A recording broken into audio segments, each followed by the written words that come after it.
오늘은 7월 24일 금요일입니다. 이제 다 함께 사도신경으로 신앙 고백하심으로 새벽 예배를 시작하겠습니다.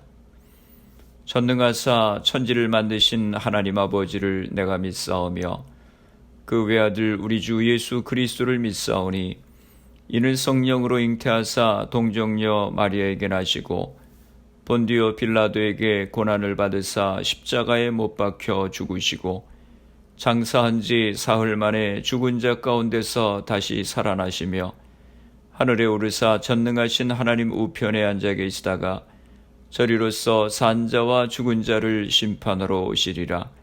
성령을 믿사오며 거룩한 공예와 성도가 서로 교통하는 것과 죄를 사하여 주시는 것과 몸이 다시 사는 것과 영원히 사는 것을 믿사옵나이다. 아멘. 오늘 우리에게 주시는 하나님의 말씀은 로마서 2장 12절에서 16절까지 말씀입니다. 무릇 율법 없이 범죄한 자는 또한 율법 없이 망하고 무릇 율법이 있고 범죄한 자는 율법으로 말미암아 심판을 받으리라. 하나님 앞에서는 율법을 듣는 자가 의인이 아니요 오직 율법을 행하는 자라야 의롭다 하심을 얻으리니 율법 없는 이방인이 본성으로 율법의 일을 행할 때에는 이 사람은 율법이 없어도 자기가 자기에게 율법이 되나니 이런 이들은 그 양심이 증거가 되어 그 생각들이 서로 혹은 고발하며 혹은 변명하여 그 마음에 새긴 율법의 행위를 나타내느니라. 곧 나의 복음에 이른 바와 같이 하나님이 예수 그리스도로 말미암아 사람들의 은밀한 것을 심판하시는 그날이라. 아멘. 할렐루야. 오늘 하루도 주님의 말씀과 함께 시작하시는 성도님들을 주님의 이름으로 축복합니다. 오늘 말씀은 심판의 기준이 무엇인지를 우리에게 말씀하고 있습니다. 12절 말씀입니다. 무릇 율법 없이 범죄한 자는 또한 율법 없이 망하고 무릇 율법이 있고 범죄한 자는 율법으로 말미암아 심판을 받으리라. 율법이 없는 사람은 이방인이고 율법이 있는 사람은 유대인입니다. 이 둘의 차이점은 율법의 소유 여부입니다. 그런데 여기에서 바울이 강조하는 것은 둘의 차이점이 아니라 공통점입니다. 이방인들도 범죄 때문에 멸망당할 것이고 유대인들도 범죄 때문에 심판을 받게 될 것이라고 하는 것입니다. 즉 범죄하는 사람은 이방인이든 유대인이든 반드시 그 대가를 치르게 될 것이라고 하는 것입니다. 범죄한 모든 사람은 유대인이건 이방인이건 즉 그들이 모세 율법을 가지고 있건 가지고 있지 않건 간에 망하거나 심판을 받으리라고 하는 것입니다. 율법 없이 범죄했던 이방인들은 또한 율법 없이 망할 것이라고 합니다.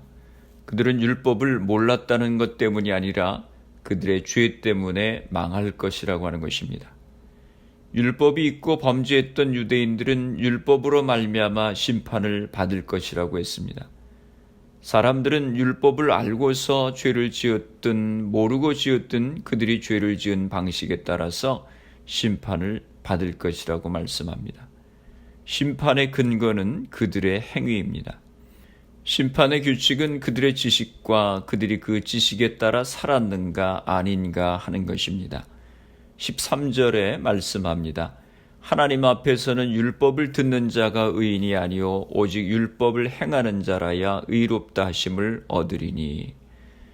바울은 유대인들이 생각했던 것처럼 율법 자체가 유대인들로 하여금 심판을 면하도록 보장해 주지는 않는다고 하는 점을 강조하고 있습니다. 중요한 것은 율법을 가지고 있는 것이 아니라 그것에 대한 순종이기 때문입니다. 14절과 15절입니다. 율법 없는 이방인이 본성으로 율법의 일을 행할 때에는 이 사람은 율법이 없어도 자기가 자기에게 율법이 되나니 이런 이들은 그 양심이 증거가 되어 그 생각들이 서로 혹은 고발하며 혹은 변명하여 그 마음에 새긴 율법의 행위를 나타내느니라. 바울은 율법의 소유가 아니라 행함이 중요함을 다시 강조하기 위해서 율법을 행하는 이방인을 언급하고 있습니다. 이방인들에게는 모세의 율법이 없습니다. 하지만 그들이 본성으로 율법의 일을 행할 때 그들 자신이 그들에게 율법이 된다고 하는 것입니다. 달리 말하면 그들의 마음에 율법이 기록되어 있는 것입니다. 율법에 부응하는 그들의 행동은 그들의 마음과 양심에 율법에 해당되는 것이 있음을 보여주는 것입니다. 그들의 마음에 율법이 기록되어 있다고 하는 것은 첫째로는 그들의 행함이 보여주고, 둘째는 그들의 양심이 증언하고, 셋째는 그들의 행동을 고발하거나 변호하는 그들의 생각이 증언한다고 하는 것입니다. 즉 바울은 어떤 면에서는 이방인들도 율법을 소유했다고 주장하고 있습니다. 그렇게 유대인들이 율법을 소유한 것은 그리 특별하지 않다고 하는 것입니다. 중요한 것은 이방인들은 마음에 기록된 율법을, 유대인들은 모세 율법을 행하느냐 행하지 않느냐 하는 것입니다. 16절 말씀입니다. 곧 나의 복음에 이른 바와 같이 하나님이 예수 그리스도로 말미암아 사람들의 은밀한 것을 심판하시는 그날이라. 16절에서는 하나님의 진노의 심판에 대해서 말씀합니다. 하나님은 마지막 날에 사람들의 은밀한 것을 심판하실 것이라고 말씀합니다. 이 심판은 하나님의 심판입니다. 그런데 이 심판을 예수 그리스도께 맡기실 것이라고 말씀합니다. 하나님이 우리를 심판하실 때 은밀한 것까지 다 들춰내신다고 했습니다. 우리의 악한 마음, 교만한 생각, 탐욕스럽고 음란한 습관 등 모든 것을 들춰내신다고 했습니다. 이 말씀은 우리 그리스도인들에게도 매우 엄중한 경고의 메시지입니다. 주님이 오셔서 우리의 감춰진 허물까지 다 드러내실 때가 온다고 하는 것을 생각한다면 우리는 어떻게든 죄악을 멀리하고 작은 허물이라도 철저히 회개하며 오직 예수 그리스도의 십자가만을 붙들고 은혜 아래 살아가야 하는 것입니다. 말씀을 정리합니다. 하나님의 심판의 기준은 율법을 가지고 있느냐 가지고 있지 않느냐 하는 것이 아니고 마음의 율법이든 모세의 율법이든 그 율법에 순종했느냐 하지 않았느냐가 기준이 된다고 하셨습니다. 하나님을 믿는다고 안심할 것 아니고 말씀을 듣고 행해야 하는 것입니다. 말씀을 듣는 자는 모래 위에 집을 지은 사람이요 행하는 사람은 반석 위에 집을 짓는 사람이라고 말씀하셨습니다. 예수님을 믿어야 합니다. 십자가를 믿고 부활과 영생을 믿고 예수 믿는 자에게 복을 주신다는 놀라운 말씀을 듣고 그대로 사는 자에게 축복이 있습니다. 예수 그리스도만이 우리의 죄를 씻어주시고 용서해 주십니다. 남을 정죄하지 말고 죄인을 불쌍히 여기고 긍휼히 여기십시오. 그리고 여러분도 똑같이 죄인이라고 하는 사실을 고백하시기 바랍니다. 우리는 정죄할 만한 자격이 있는 것이 아니라 사랑할 만한 자격만 있습니다.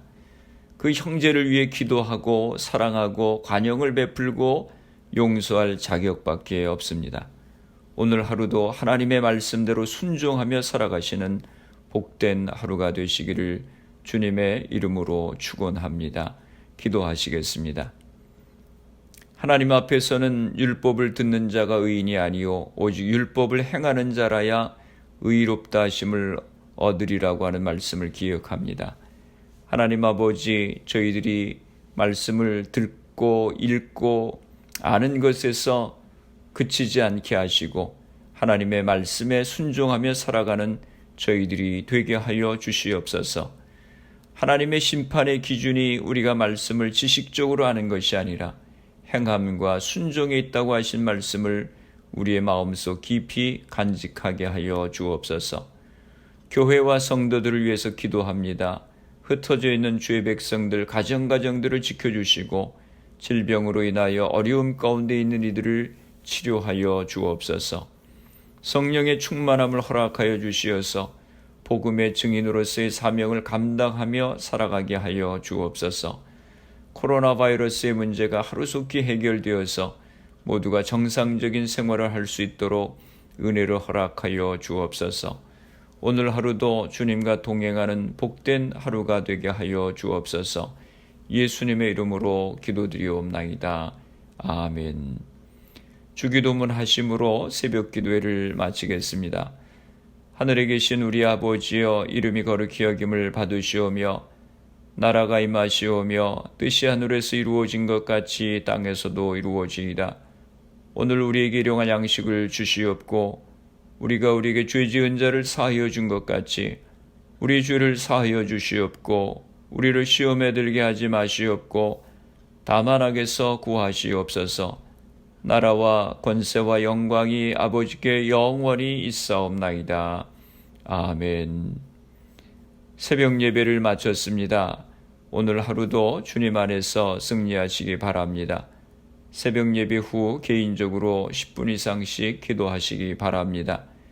하나님의 말씀을 듣고 아는 것으로 그치지 않고 행하는 믿음의 삶을 살아갈 수 있도록 기도하시고, 마지막 심판날에 우리의 모든 은밀한 죄가 드러난다고 하셨는데 우리의 모든 죄악된 모습을 주님 앞에 고백하고 회개할 수 있도록 기도하시기 바랍니다.